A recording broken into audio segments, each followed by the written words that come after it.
नहीं, ये जादुई पेंसिल किसी गलत हाथ में नहीं लगनी चाहिए। इसकी ताकत दुनिया को बना भी सकती है और मिटा भी सकती है। वो पेंसिल मुझे दे दो परी, मैं उससे पूरी दुनिया पर राज करूंगा।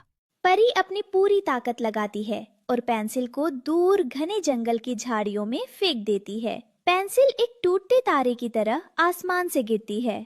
जाओ, किसी ऐसे दिल के पास जाओ जो नेक हो, वरना तबाही पक्की है। पेंसिल झाड़ियों में जाकर छिप जाती है और उसकी रोशनी धीमी पड़ जाती है। तभी अगली सुबह की पहली किरण फूटती है और कालू कौवा अंगड़ाई लेते हुए उसी झाड़ी के पास पहुंचता है। काव काव, आज फिर खाली पेट गुजारना पड़ेगा क्या? अरे, ये झाड़ियों में क्या चमक रहा है? कोई सोने का सिक्का है क्या? दोपहर का समय था। सूरज आग उगल रहा था। कालू कौवा एक सूखे पेड़ पर बैठा अपनी किस्मत को कोस रहा है। उसके पेट में चूहे दौड़ रहे हैं। हाँ, धिक्कार है ऐसी जिंदगी पर। गोरी सुबह से ताने दे रही है कि कुछ खाने को लाओ, पर यहाँ तो सूखे पत्तों के सिवा कुछ भी नहीं। गोरी कोवी उड़कर आती है। तालू, खाली बैठने से पेट नहीं भरेगा। रानो को देखो, वो ताजे अमरूद खा रही है और तुम यहाँ मक्खियाँ मार रहे हो। अरे जा, रानो की किस्मत अच्छी है, मेरी तो फूटी हुई है। तभी कालू की नजर नीचे झाड़ियों में पड़ती है। वहाँ एक सुनहरी चीज बिजली की तरह चमक रही है। कालू नीचे झपटता है। वो एक सुनहरी पेंसिल है जिसके पीछे एक गुड्डा लगा था। कालू पेंसिल को गौर से देखता है। वो मजत मजत में जमीन पर एक मछली का चित्र बनाता है। अचानक जमीन से धुआं उठता है और एक तली हुई मछली प्रकट होती है। ओह तेरी की, ये क्या? मछली? असली मछली? कालू, ये तो असली है। ये पेंसिल साधारण नहीं है, ये तो कुबेर का खजाना है। अब जंगल मेरा होगा। अब मैं मेहनत नहीं करूंगा, बस चित्र बनाऊंगा और मौज करूंगा। रानो और हरिया तोता एक आम के पेड़ पर बैठे हैं। हरिया बड़े मजे से मिर्ची खा रहा है। तभी कालू वहाँ से अकड़ कर गुजरता है। अरे रानो, देख तो सही, यो कालू के खावे से इसके हाथ में यो मछली कहाँ ते आई? और इसकी चाल तो देख, कती जमींदार बनया फिर ऐसे। हरिया भाई, मुझे कुछ गड़बड़ लग रही है। कालू के हाथ में वो सुनहरी पेंसिल, उससे रोशनी निकल रही है। अरे रानो, यो कौआ कती बावला हो लिया। चाल देख के आमा, यो के खुराफात करे से। कालू को रानो और हरिया का आना अच्छा नहीं लगता। वो जमीन पर एक मजबूत लोहे का पिंजरा ड्रॉ कर देता है। देखते ही देखते रानो और हरिया उसमें कैद हो जाते हैं। क्यों? आ गया मजा? अब तुम दोनों यहाँ से कहीं नहीं जा सकते। अब से मैं इस जंगल का महाराजा हूँ। कालू भाई, ये तुम क्या कर रहे हो? हमें बाहर निकालो। ओ कालू के बच्चे, यो के बदमाशी से मन्ने बाहर आन दे, तन्ने तो मैं ऐसा सीधा करूंगा कि तू कौआ ते कबूतर बन जागा। चुप कर तोते, अब तुम्हारी हरियाणवी बोली मेरे महल के बाहर सुनाई नहीं देनी चाहिए। कालू अब पेंसिल से एक विशाल पत्थर का किला बनाता है। वो गोरी के लिए हीरे के गहने ड्रॉ करता है। जंगल के रास्ते में वो कांटेदार झाड़ियाँ बना देता है ताकि कोई उसके महल तक ना आ सके। वाह कालू, अब तो मैं जंगल की रानी बन गई हूँ। सब पक्षी हमें दाना लाकर देंगे। जो मना करेगा उसे मैं पेंसिल से छोटा चूहा बना दूंगा। पिंजरे के अंदर रानो शांत बैठी कुछ सोच रही है। हरिया सलाखों को चोंच से काट रहा है, पर वे लोहे की हैं। रानो, यो तो जमा कती हद होगी। म्हारी तो सारी आजादी खोली इस काले कौए ने। कोई तरकीब लड़ा। हरिया भाई, गुस्से से काम नहीं चलेगा। कालू को उसके लालच में फंसाना होगा। उसकी पेंसिल ही उसे बर्बाद करेगी। तेरी बात तो ठीक से, पर यो लालची कौआ म्हारी बात सुनेगा क्यों कर? सुनो, मेरे पास एक योजना है। हम उसे एक ऐसी चीज का लालच देंगे जो वो कभी पूरा नहीं कर पाएगा। कालू अपने जादुई महल के बाहर टहल रहा है। वो पिंजरे के पास आकर रानो और हरिया का मजाक उड़ाता है। क्यों भाई हरिया, कैसी लग रही है सलाखें? सुना है तोते पिंजरे में बहुत अच्छे लगते हैं। रे कालू भाई, तू तो कती भोला मानस से। मरने के ला गया था तू होशियार से। पर तू तो जमा कच्चा खिलाड़ी निकला। क्या मतलब? मैं कच्चा खिलाड़ी कैसे?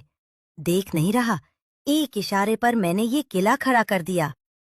कालू भाई, आपका महल तो सुंदर है, पर क्या आपको पता है कि सबसे कीमती चीज क्या है? अमर फल का पेड़। अमर फल? वो क्या होता है? उस पेड़ का फल जो खा ले वो कभी नहीं मरता और हमेशा जवान रहता है, पर उसे बनाना बहुत कठिन है। बड़े बड़े जादूगर भी हार गए। मुझसे कठिन कुछ नहीं। मैं अभी उसे ड्रॉ करूंगा।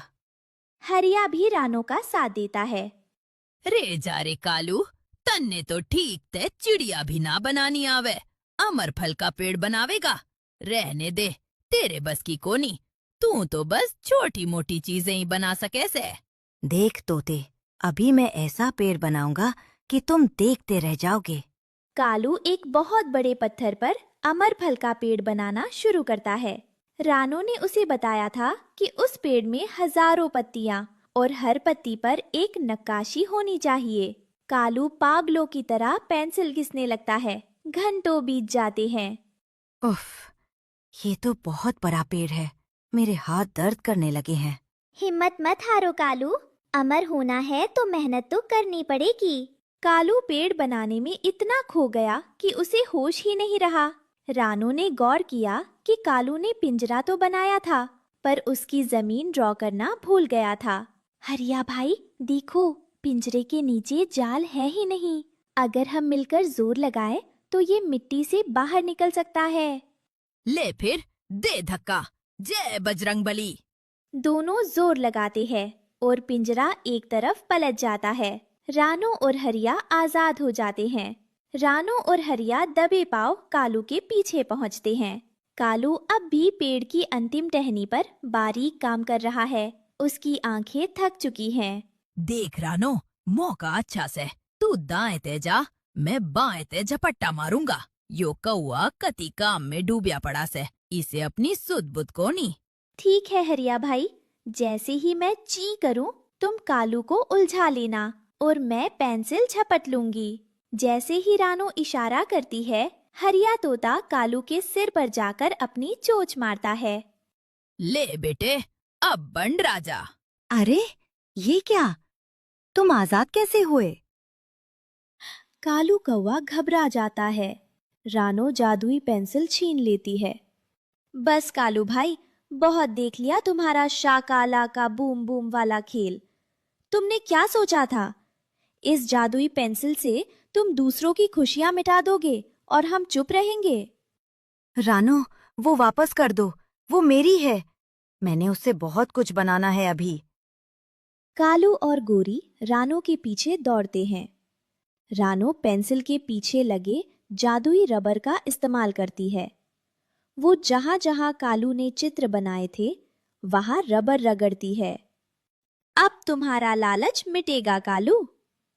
रानो जादुई रबर से कालू का किला, गोरी के गहने और वो आधा बना अमर पेड़ मिटा देती है। सब कुछ धुआं बनकर उड़ जंगल फिर से वैसा ही हो जाता है जैसा पहले था।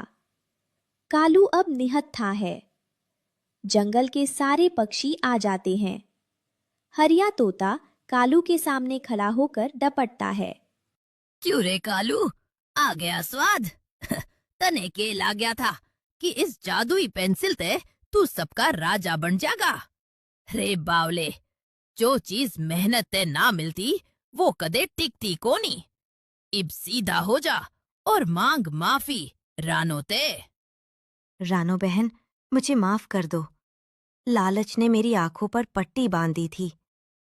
मुझे ये पेंसिल नहीं चाहिए। रानो वो पेंसिल लेकर जादुई परी के पास जाती है और उसे वापस कर देती है। परी माँ, ये शक्ति हमारे लिए नहीं है। हम पक्षी आजाद भले हैं, पर लालची नहीं बनना चाहते। शाबाश रानो, तुमने साबित कर दिया कि समझदारी जादू से बड़ी होती है। ले भाई, इब सब ठीक से। चाल रानो, ताजे फल खावांगे, वो भी अपनी मेहनत ते। इस कहानी से हमें सीख मिलती है कि लालच और गलत तरीके से हासिल की गई शक्ति इंसान या पक्षी को विनाश की ओर ले जाती है। मेहनत का एक दिन का जादू के महल से कहीं बेहतर है।